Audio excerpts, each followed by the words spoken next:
ইলাহা ইল্লা হুয়াল হাইয়ুল কাইয়্যুম। রাসূল যখন সিজদায় পড়ে ইয়া হাইয়ু ইয়া কাইয়্যুম বলে বলে দোয়া করতেছিলেন। যখন ফজর নামাজ শেষ করে রাসূল ঘরে আসলো, বলল ইয়া রাসূলুল্লাহি, আপনি না বলছেন ইসমে আজম পড়ে আল্লাহর কাছে দোয়া করলে আল্লাহ কবুল করে, তো গত রাত্রে আপনি ইয়া হাইয়ু ইয়া কাইয়্যুম বলে আল্লাহর কাছে দোয়া করলেন, আপনি ইসমে আজম পড়লেন না কেন? তো রাসূল বলল, আয়েশা গো, আমি দেখি তুমিও ইসমে আজম শিখা ফেলছো। হে আয়েশা, তুমিও দেখি ইসমে আজম শিখছো, তুমিও দেখি ইসমে আজম পারো।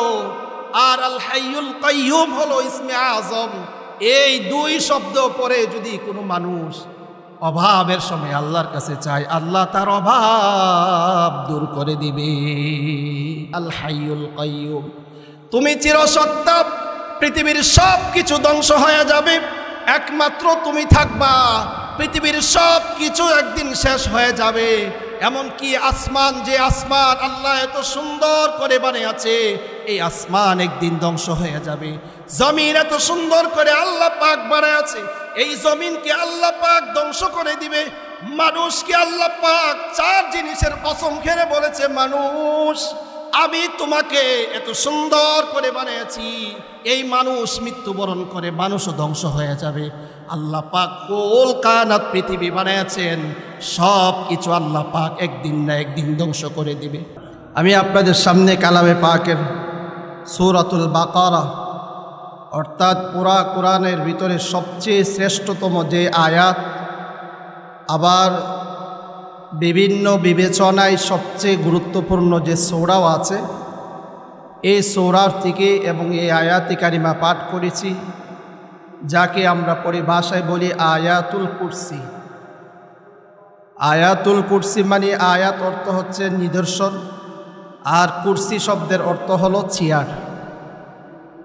তাহলে কোরআনে কারিমের ভিতরে সবচেয়ে গুরুত্বপূর্ণ এবং সবচেয়ে দামি এবং সবচেয়ে আমলের দিক দিয়ে যে আয়াত সবচেয়ে বেশি গুরুত্বপূর্ণ, সে আয়াতে কারিমা পাঠ করেছি।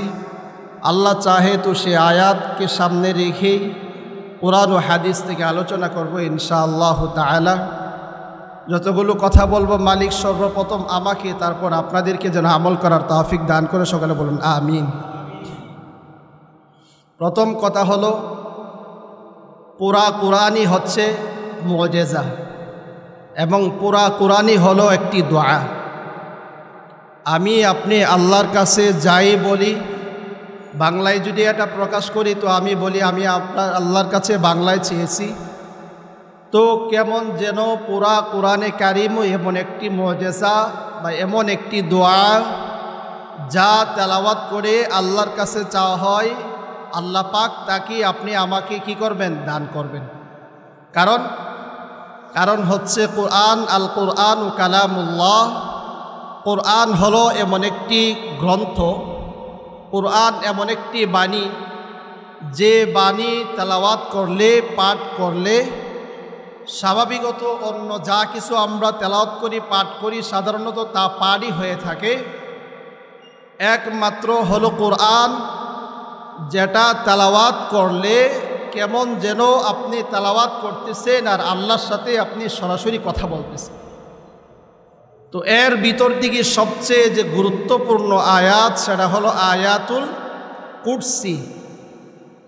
কোরআনের ভিতরে সবচেয়ে দামি আয়াত, কোরআনের ভিতরে সবচেয়ে দামি আয়াত এবং সবচেয়ে গুরুত্বপূর্ণ আয়াত। কারণ রাসূলুল্লাহ সাল্লাল্লাহু আলাইহি ওয়াসাল্লামের একজন বিখ্যাত কারি সাহাবী, যে সাহাবী সম্পর্কে আল্লাহর হাবিব বলেন যে, উবাই ইবনে কাব, তোমাকে আল্লাহ পাক এত সম্মান দিয়েছেন, এত মর্যাদা দিয়েছেন, তুমি আমাকে একটু কোরআনে কারিম তেলাওয়াত করে শোনাও। যেরকম মনে করেন আমাদের ভিতরে, বাংলাদেশের ভিতরে বা পুরা বিশ্বে যে প্রতিযোগিতা হয়, এই প্রতিযোগিতায় সবচেয়ে সুন্দর যিনি পড়ে তাকেই প্রদান করা হয়, সে প্রথম স্থান অর্জন করে। তাহলে তদানীন্তনকালে সাহাবীদের ভিতরে সবচেয়ে কোরআনে কারীম সুন্দর পড়তে পারতেন উবাই ইবনে কাব রাদিয়াল্লাহু তাআলা। তো আল্লাহর রাসূল সাল্লাল্লাহু আলাইহি ওয়াসাল্লাম বলতেছে, উবাই ইবনে কাব, তুমি বলো তো কোরআনের ভিতরে সবচেয়ে দামি আয়াত কোনটি? তখন উবাই ইবনে কাব রাদিয়াল্লাহু তাআলা আনহু বললেন, আল্লাহু ওয়া রাসূলুহু আ'লাম, আল্লাহ এবং তার রাসূলই ভালো জানে কোরআনের সবচেয়ে শ্রেষ্ঠ আয়াত কোনটি। আবার জিজ্ঞাসা করল, উবাই ইবনে কাব, তুমি বলো দেখি কোরআনের ভিতরে সবচেয়ে গুরুত্বপূর্ণ আয়াত কোনটি? উবাই ইবনে কাব বলল, ইয়া রাসূলুল্লাহ, আমার কাছে মনে হয় কোরআনের সবচেয়ে দামি আয়াত, গুরুত্বপূর্ণ আয়াত হলো আয়াতুল কুরসি, যা হলো আল্লাহু লা ইলাহা ইল্লা হুয়াল হাইয়ুল কাইয়্যুম। রাসূল সাল্লাল্লাহু আলাইহি ওয়াসাল্লাম বললেন, হে উবাই ইবনে কাব, এত বিষয় তুমি কিভাবে জানলা? আমি তোমাকে প্রথম প্রশ্ন করলাম, তুমি বললা আল্লাহ এবং তার রাসূল ভালো জানে। তারপর আবার দ্বিতীয়বার প্রশ্ন করলাম, হে উবাই ইবনে কাব, বলো কোরআনের ভিতরে সবচেয়ে শ্রেষ্ঠ আয়াত কোনটি? তুমি উত্তর দিলা আয়াতুল কুরসি। আমি নবী তোমার ইলমের জন্য আমি আল্লাহর কাছে দোয়া করি, আল্লাহ পাক যেন তোমার ইলমে এবং তোমার ইলমের যে বিষয় আছে, এত পরিমাণে তোমার জ্ঞানের মাধ্যমে যেন তুমি আনন্দিত হও, আনন্দে থাকো, আমি আল্লাহর কাছে দোয়া করি। তাহলে কথা দাঁড়ালো, কোরআনের ভিতরে সবচেয়ে শ্রেষ্ঠতম আয়াত হলো আয়াতুল কুরসি। রাসূলুল্লাহ সাল্লাল্লাহু আলাইহি ওয়াসাল্লামের আরেকজন সাহাবী হযরত আবু হুরায়রা রাদিয়াল্লাহু তাআলা আনহু বলেন, কোরআনে কারীমের সবচেয়ে গুরুত্বপূর্ণ এবং দামি আয়াত হলো আয়াতুল কুরসি। এরকম করে অনেক সাহাবী থেকে হাদিস বর্ণিত হয়েছে, কোরআনে কারীমের শ্রেষ্ঠতম আয়াত হলো আয়াতুল কুরসি। এই আয়াতুল কুরসি 10 অক্ষর বিশিষ্ট যদি হয়, 10টি অক্ষর মিলে মিলে আয়াতুল কুরসি। আয়াতুল কুরসির এত দাম কেন? কারণ এই আয়াতুল কুরসির ভিতরে একটা বৈশিষ্ট্য রয়েছে, আর তা হলো আল্লাহু লা ইলাহা ইল্লাহু আল হাইয়ুল কাইয়্যুম। আল্লাহু লা ইলাহা ইল্লাহু আল হাইয়ুল কাইয়্যুম। তিনি আল্লাহ, তিনি ব্যতীত আর ইবাদতের কেউ নাই। তিনি চিরঞ্জীব এবং তিনি চিরসত্তা। এই কথা বোঝানোর জন্য আয়াতে কারিমা তেলাওয়াত করা হয়েছে। আর যেহেতু আল্লাহ পাক সবচেয়ে বড়, তিনার 2টা গুণবাচক নাম এখানে আছে, আল হাইয়ুল কাইয়্যুম। এই জন্য এই আয়াতুল কুরসি এত দামি হয়ে গেল। এবার লক্ষ্য করুন, আল্লাহর রাসূল সাল্লাল্লাহু আলাইহি ওয়াসাল্লাম বলেছেন, আমার কোন উম্মত যদি এই আয়াতুল কুরসি পাঠ করে, আমার উম্মত এই আয়াত পাঠ করে আবার দ্বিতীয়বার পাঠ করে, এর মাঝে আমার উম্মত যত গুনাহ করে, এই গুনাহগুলো প্রথম আয়াতুল কুরসির পরে যা গুনাহ করে, দ্বিতীয় আয়াতুল কুরসি আবার পড়ার ভিতরে আবার উম্মত যত গুনাহ করে, আল্লাহ পাক এই আয়াতকে যদি বিশ্বাস নিয়ে পড়ে, আল্লাহ পাক ওই বান্দার গুনাহগুলো মাফ করে দিবে। কারণ কি? আল হাইয়ুল কাইয়্যুম, তিনি আল্লাহ, তিনি চিরঞ্জীব, তিনি চিরসত্তা। তার মানে কি দাঁড়ালো? কোনো মানুষকে যদি আপনি তার প্রশংসা করেন, তাহলে মানুষ যেমন খুশি হয়, মালিককে যদি আপনি বারবার বলেন আল হাইয়ুল কাইয়্যুম, কেমন যেন মালিকও খুশি হয়।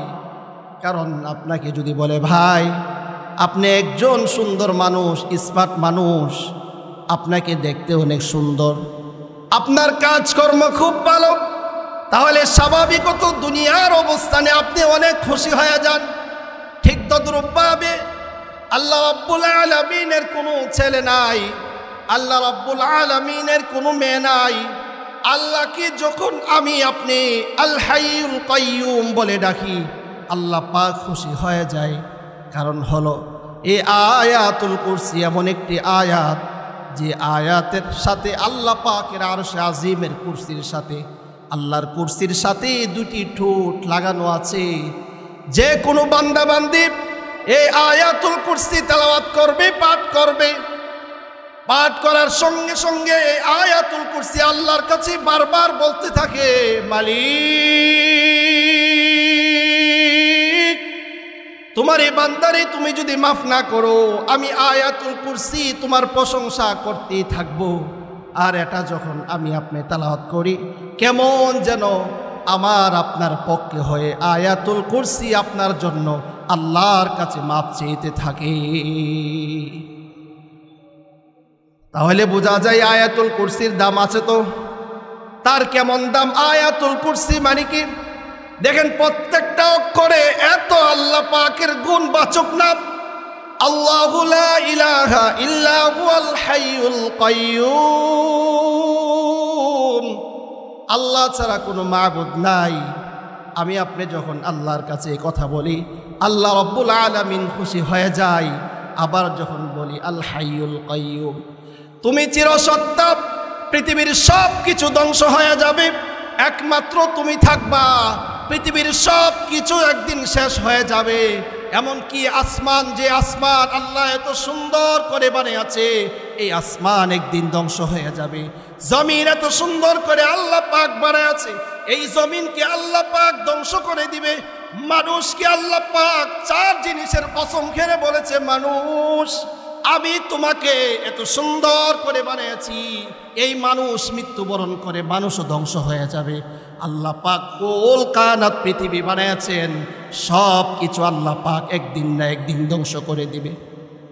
আল্লাহ পাকের কোটি কোটি ফেরেশতা আল্লাহ পাকের প্রশংসা করতে থাকে, ওই সমস্ত ফেরেশতাদেরকেও আল্লাহ পাক ধ্বংস করে দিবে। এমন কিছু আল্লাহ ছাড়া যা কিছু আছে, এমন যিনি পুরা পৃথিবীকে যিনি ধ্বংস করবে, যিনি সিংহায় ফুৎকার দিবে, ইসরাফিল আলাইহিস সালামকেও আল্লাহ পাক ধ্বংস করে দিবে, মৃত্যুবরণ করাবে। এমনকি আপনি আমার জান যে ফেরেশতা নেই, আরজাইল আলাইহিস সালামকেও আল্লাহ পাক একদিন বলবে, আরজাইল রে, আর কত কেউ নাই, এবার তুমি আরজাইল আর আমি ছাড়া কেউ নাই। তার মানে কথা দাঁড়ালো, পৃথিবীতে আল্লাহ যা কিছু সৌন্দর্য করে, পরিমার্জিত করে, মণ্ডিত করে যা কিছু বানিয়েছেন, মালিক একদিন না একদিন সেটাকে ধ্বংস করে দিবে। তার মানে কথা দাঁড়ালো, যা কিছু আল্লাহ বানিয়েছে সব ধ্বংস হয়ে যাবে, একমাত্র আল্লাহ বাকি থাকবে। এই জন্য বলা হয় আল হাইয়ুন, তিনি চিরঞ্জীব। মানে সব কিছু ধ্বংস হবে, আল্লাহ পাক ধ্বংস হবে না। এবার যদি আপনি আমাকে বলেন আপনি এটা করতে কে বলেন, তাহলে আমি বলবো আল্লাহ পাক সূরা রহমানের ভিতরে বলেন, কুল্লু মান আলাইহা ফান ওয়া ইয়াবকা ওয়াজহু রাব্বিকা যুল জালালি ওয়াল ইকরাম।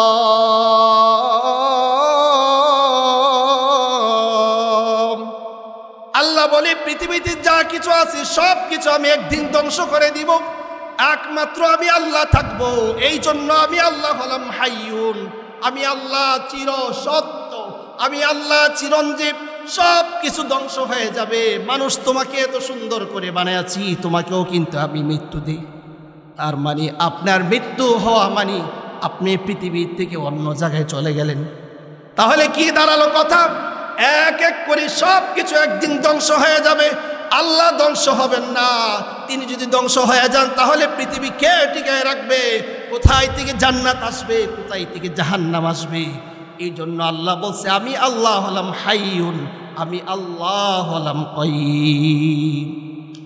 তাহলে কথা দাঁড়ালো এই কথা, আপনি আমার যা কিছু আছে সব একদিন ধ্বংস হয়ে যাবে, আল্লাহ একমাত্র বাকি থাকবে। তাহলে যিনি বাকি থাকবেন তিনিই তো আল্লাহ। এই জন্য আয়াতুল কুরসির এত দাম। কত দাম, কত দাম এই আয়াতুল কুরসির, এত দাম।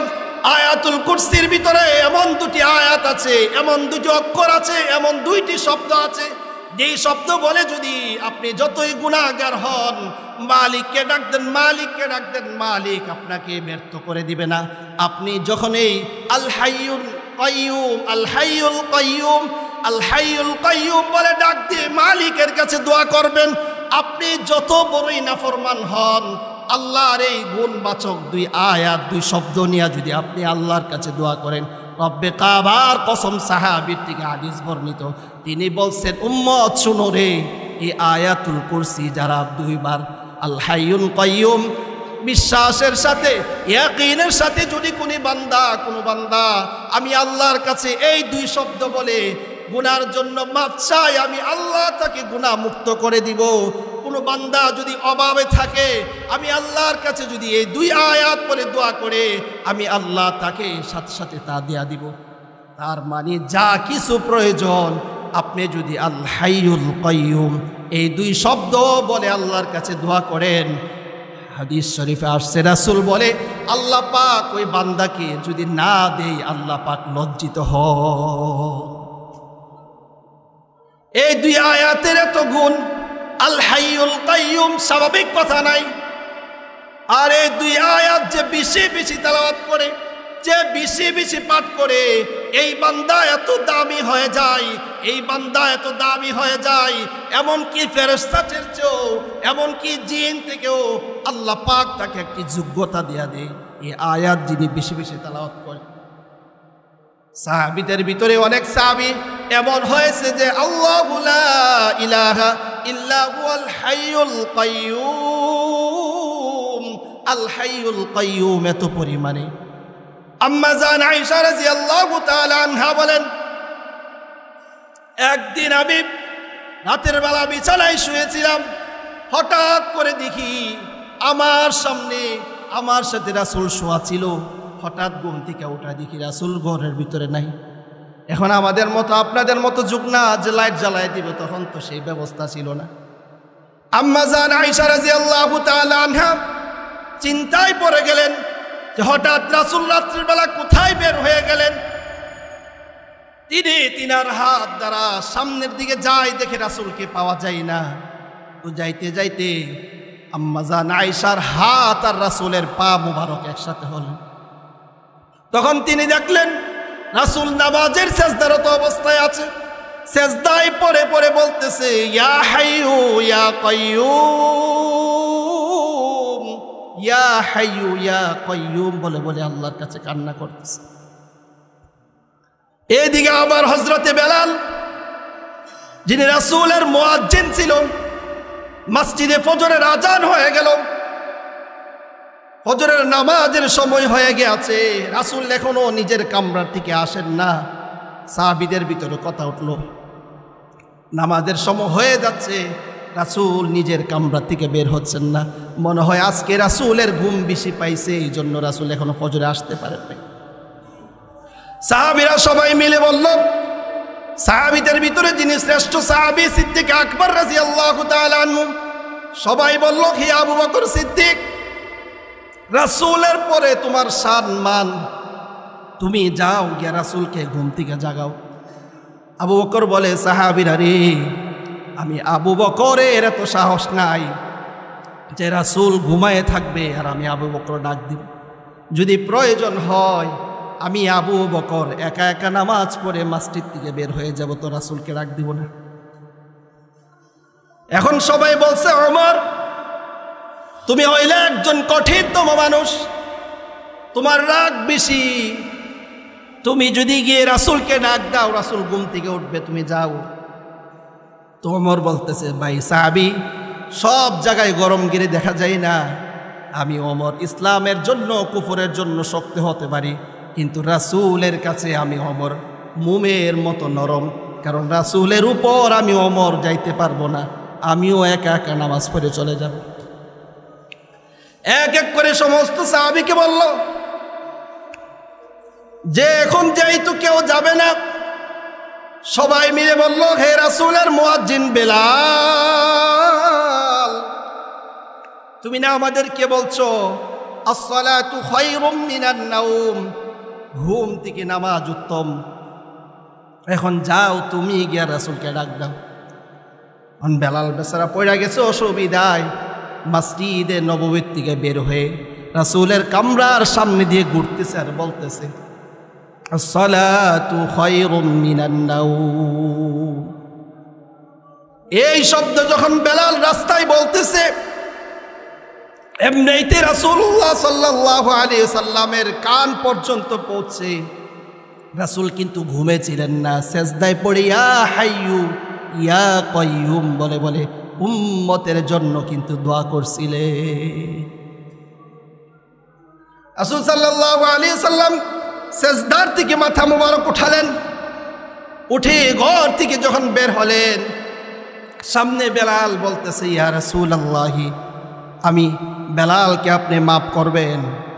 আমি বেলাল, আপনার চেহারা মুবারক দেখে মনে হচ্ছে না যে আপনি ঘুমায়েছিলেন।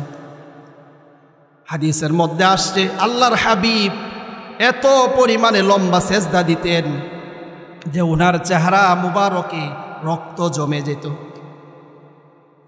কারণ দেখবেন, আপনি যদি সুন্দর মানুষ হন, আপনার গায়ে যদি আঘাত করা হয়, এই জায়গা দেখবেন রক্তে ভরপুর হয়ে যায়। রাসূলের চেহারা কত সুন্দর ছিল, কত সুন্দর ছিল। তদানীন্তনকালে সাহাবী এমনকি কাফের মুশরিকরাও এই কথার স্বীকৃতি দিত যে আল্লাহর হাবিবের চেহারার দিকে একবার তাকায় আর ওই সূর্যের দিকে একবার তাকায়, ওই পূর্ণিমার চাঁদের দিকে তাকায়, রব্বে কাবার কসম, পূর্ণিমার চাঁদের চেয়ে আমার রাসূলের চেহারা আরো বেশি সুন্দর ছিল।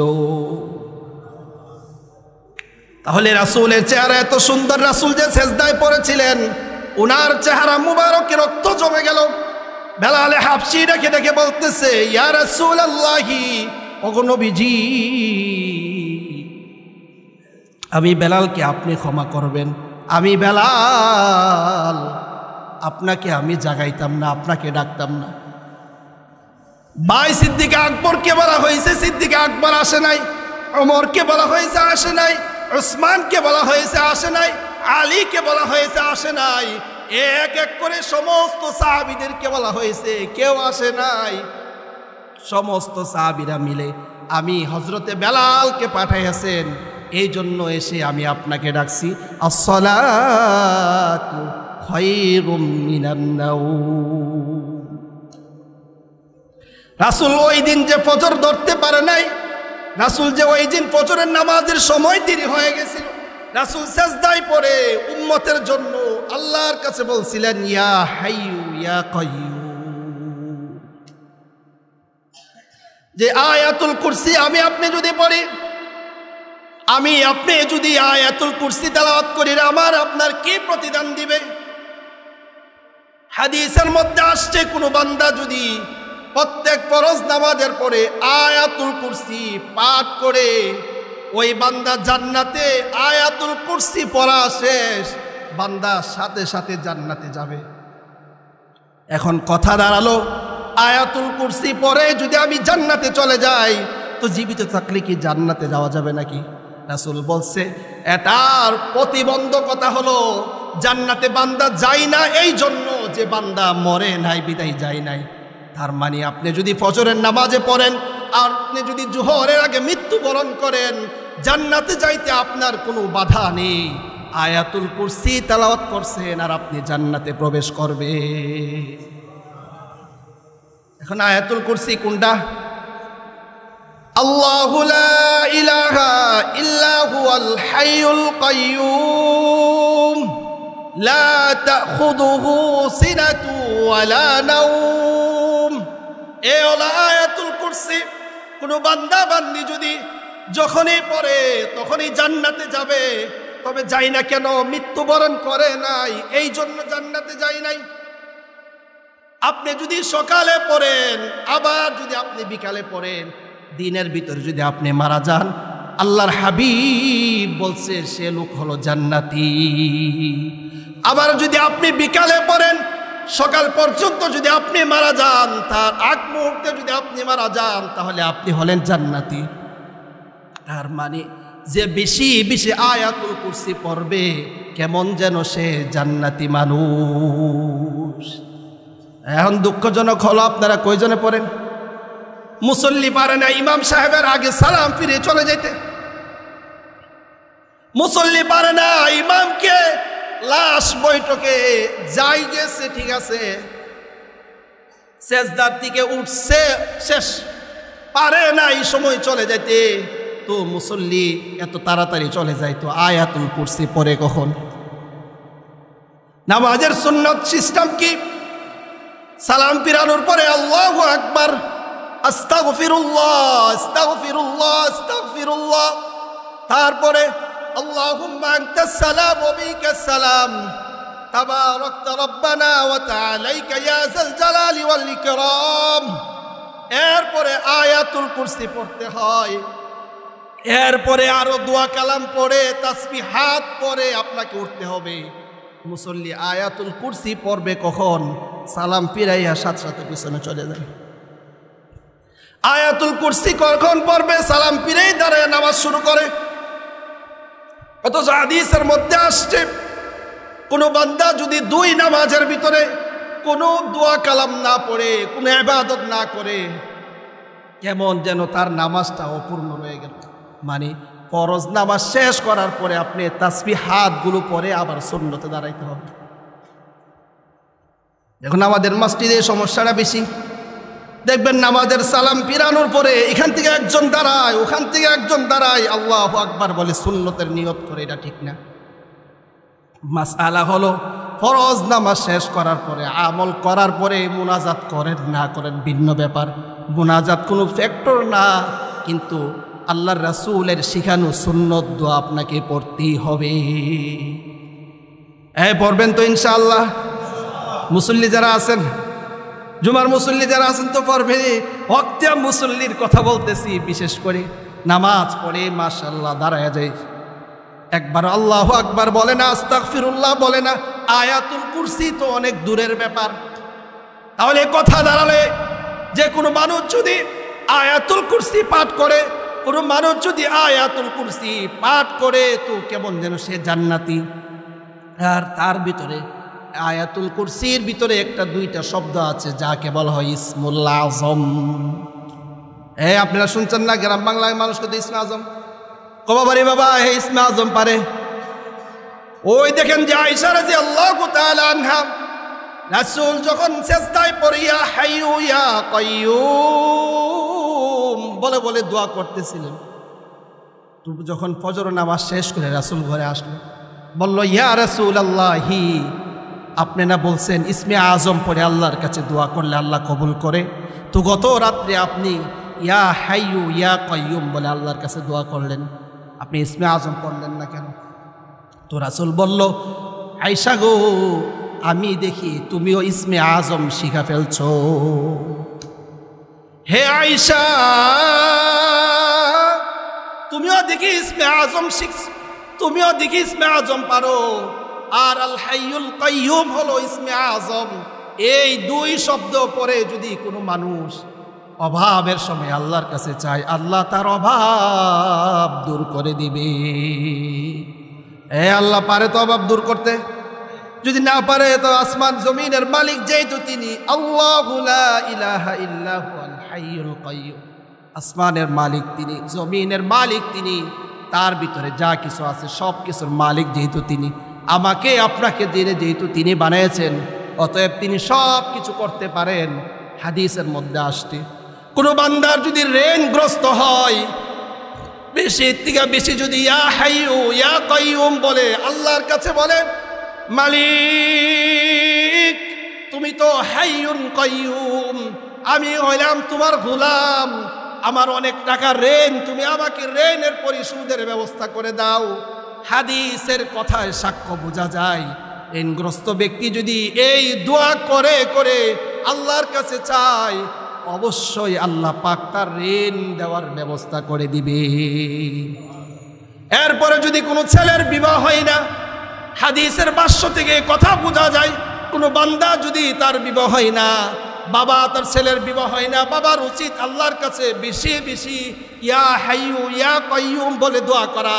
মেয়ের বিবাহ হয় না, বেশি বেশি ইয়া হাইয়ু ইয়া কাইয়ুম মালিককে বলা, আয় আল্লাহ আমি থাকবো না, আমার কেউ থাকবে না, তুমি আছো, তুমি থাকবা, অতএব আমার বিপত্তিকে, অতএব আমার মেয়ের ব্যবস্থা করা, অতএব আমার ছেলের ব্যবস্থা, বিবাহের ব্যবস্থা করা, তুমি ছাড়া কেউ নাই।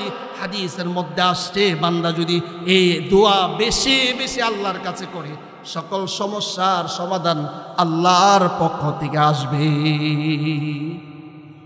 এখন পড়বেন তো ইনশাআল্লাহ? কোন জায়গায় পড়বেন? হাদিসের মধ্যে এই আয়াত যখন নাজিল হইল, সাহাবীরা বলছে, ইয়া রাসূলুল্লাহ, আজ থেকে নিয়ে আমি কোনোদিন বিছানায় যাব না যতক্ষণ না পর্যন্ত এই আয়াতুল কুরসি পাঠ করব। তার মানে আপনি যদি এশার নামাজ পড়ে আয়াতুল কুরসি পাঠ করে নেন, সকাল পর্যন্ত আপনার বিপদ আপদ রোগ বালাই থেকে আপনাকে হেফাজতের জিম্মাদারি স্বয়ং আল্লাহ। আল্লাহ যদি জিম্মাদারি নেয় তাহলে কোনো অসুবিধা আছে আপনার নাকি? অসুবিধা আছে? ইনি যদি জিম্মাদারি নিয়ে যায় কোনো টেনশন নাই, কোনো চিন্তার কারণ নাই। এই জন্য কোনো উম্মত যদি আয়াতুল কুরসি পরে ঘুমায়া যায়, তার জিম্মাদারি স্বয়ং আল্লাহর, তার কোনো টেনশন নাই। কখন ঘুম থেকে উঠবে, রাত্রে কি তার ঘরে চোর আসবে নাকি কোনো কিছু, তার কোনো টেনশন নাই। সমস্ত টেনশন নিয়ে নিছে স্বয়ং আল্লাহ। তাহলে আপনাদের সব কিছুর সমস্যার এই আয়াতুল কুরসি সমাধান দিতে পারে। আপনি রাত্রের বেলা ঘরে একা একা থাকেন, আপনি ভয় পাচ্ছেন, আপনি আয়াতুল কুরসি পরে ঘুমে যান, রব্বে কাবার কসম আপনার কোনো বিপদ হইবে না। আপনার গলে মাল চুরি হয়, আপনি বেশি থেকে বেশি আয়াতুল কুরসি পাঠ করেন, আপনার মাল কোনোদিন চুরি হবে না। বুখারীর হাদিস, হযরত আবু হুরায়রা রাদিয়াল্লাহু তাআলা আনহুকে আল্লাহর হাবিব রমাদানুল মুবারকে কিছু হাদিয়া আসছে, ওই হাদিয়ার মালগুলো পাহারা দেওয়ার জন্য হযরত আবু হুরায়রা রাদিয়াল্লাহু তাআলা আনহুকে বললেন, আবু হুরায়রা তুমি এই মালগুলো পাহারা দাও। তো রাসূল সাল্লাল্লাহু আলাইহি ওয়াসাল্লাম তাকে পাহারাদারের দায়িত্ব দিয়ে রাসূল ঘুমায় গেছেন। রাসূল সাল্লাল্লাহু আলাইহি ওয়াসাল্লাম তখন রাত্রে হযরত জিবরিল আলাইহিস সালাম এসে ঘটনা জানালো।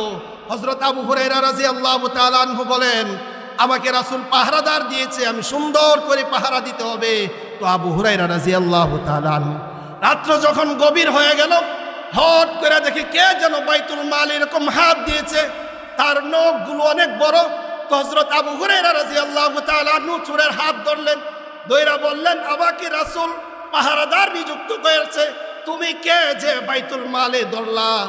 তখন শয়তান জোরে জোরে বলতেছে, হে আবু হুরায়রা, আমি একজন মুসাফির মানুষ, আমার বাড়িতে আমার ছেলে মেয়ে না খাইয়া আছে, তুমি যদি আমাকে আল্লাহর হস্তে ছেড়ে দাও তাহলে আমি আর চুরি করতে আসবো না। আবু হুরায়রা রাদিয়াল্লাহু তাআলা আনহু এত নরম মেজাজের মানুষ ছিলেন, বললেন ঠিক আছে তুমি চলে যাও। সকালে যখন মদিনা রাসূলুল্লাহ সাল্লাল্লাহু আলাইহি ওয়াসাল্লামের সামনে গেল, যাওয়ার পর বলতেছে, আবু হুরায়রা, গত রাত্রে না তোমার কাছে একজন মেহমান আসছিল? আবু হুরায়রা আশ্চর্যান্বিত হয়ে গেলেন, হায় রে, গত রাত্রে চোর আসছে, আমি আর চোর আল্লাহ ছাড়া তো কেউ জানে না, রাসূল কিভাবে জানলো? তখন আশ্চর্যান্বিত হয়ে জিজ্ঞাসা করলেন, ইয়া রাসূলুল্লাহ, এই চোরের ব্যাপারে আপনি কিভাবে জানেন? বলো, আল্লাহ পাক আমাকে জানিয়েছেন। তখন আবু হুরায়রা রাদিয়াল্লাহু তাআলা আনহু বলেন, হে রাসূল, গত রাত্রে যিনি আসছেন চুরি করতে, চোর যখন আমি তার হাত ধরছি, সে আমার কাছে অনেক অনুনয় বিনয় বলছে তার বাচ্চাগুলো না খাইয়া আছে, আল্লাহর হস্তে তাকে ছেড়ে দিতে, আমি ছেড়ে দিলাম। রাসূল বলছে, ঠিক আছে আবু হুরায়রা, আজকেও আবার তুমি পাহারাদারি করো। দ্বিতীয় দিন আবার সেম সময় সেই চোর যিনি শয়তান, অনেক বড় বড় নখ বাইতুল মালে ধরার পরে আবু হুরায়রা রাদিয়াল্লাহু তাআলা আনহু বলেন, আজকে তোমাকে ছাড়বো না, আজকে আমি তোমাকে রাসূলের দরবারে নিয়ে যাব। চোর বেচারা জোরে চিৎকার শুরু করে দিয়েছে, হে আবু হুরায়রা, আল্লাহর হস্তে তোমাকে বলি, আমি আর কোনোদিন আসবো না, আমার ছেলে মেয়ে না খাইয়া বাসায় আছে, অতএব তুমি আবু হুরায়রা আমাকে ছেড়ে দাও।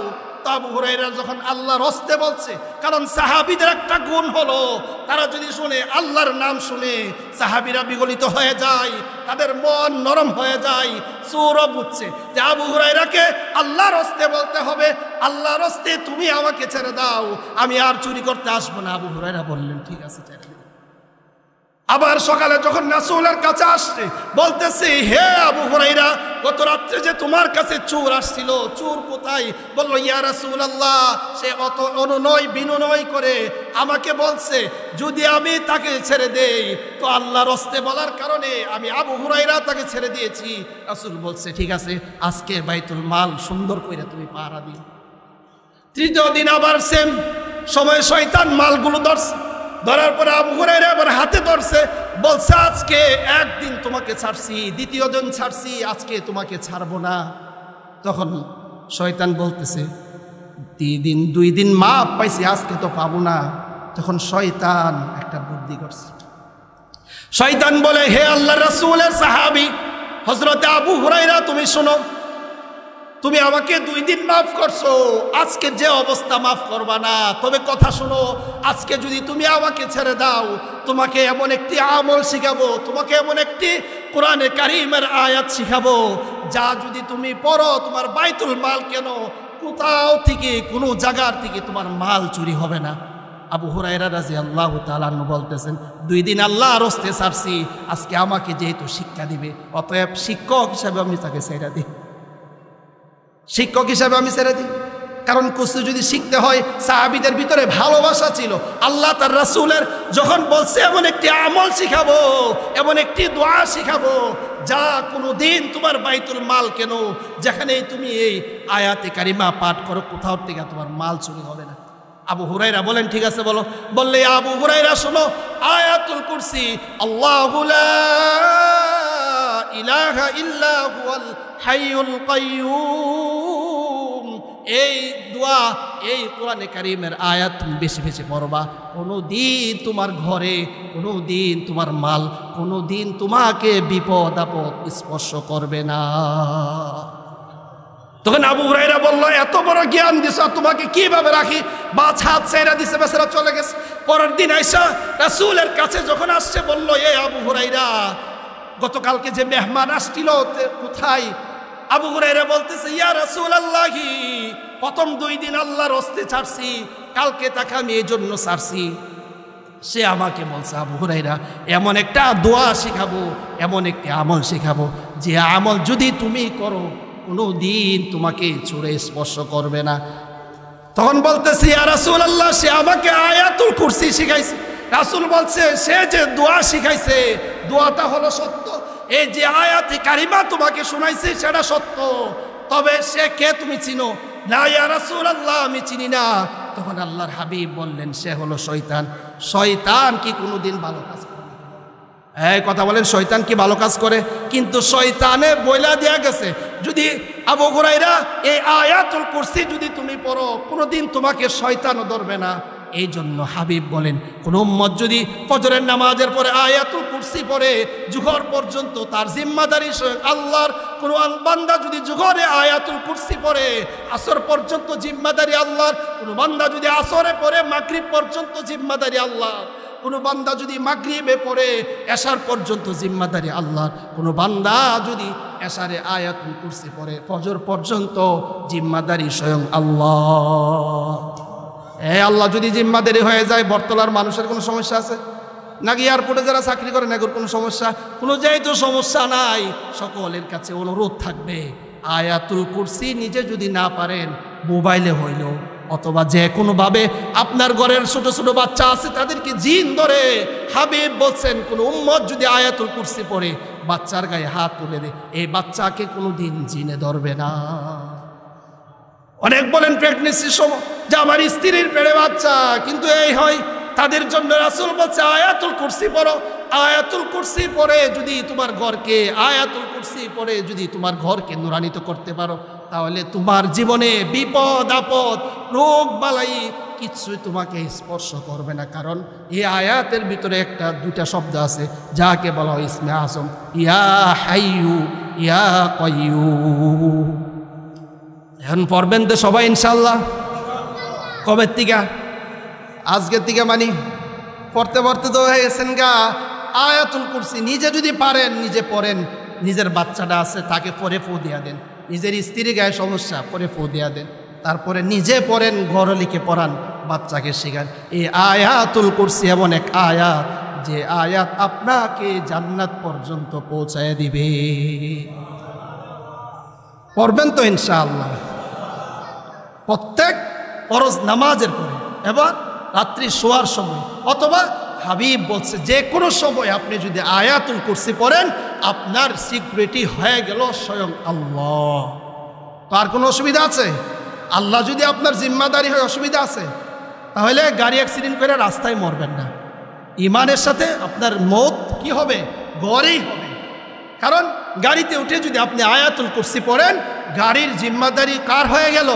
আল্লাহ। আপনি অ্যাক্সিডেন্ট করবেন না। নৌকায় উঠে যদি আয়াতুল কুরসি পড়েন, কোনোদিন নৌকা জাহাজ ডুববে না, আপনার জিম্মাদারি সে আল্লাহর হয়ে গেল।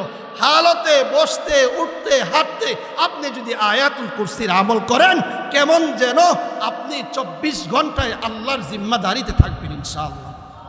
আল্লাহ পাক আমাদের সবাইকে আয়াতুল কুরসি বেশি বেশি পড়ে দুনিয়ার জীবন শান্তি, এবং যেন এই আয়াতুল কুরসি আমাকে আপনাকে জান্নাত পর্যন্ত পৌঁছাই দে। সকলে বলুন আমিন।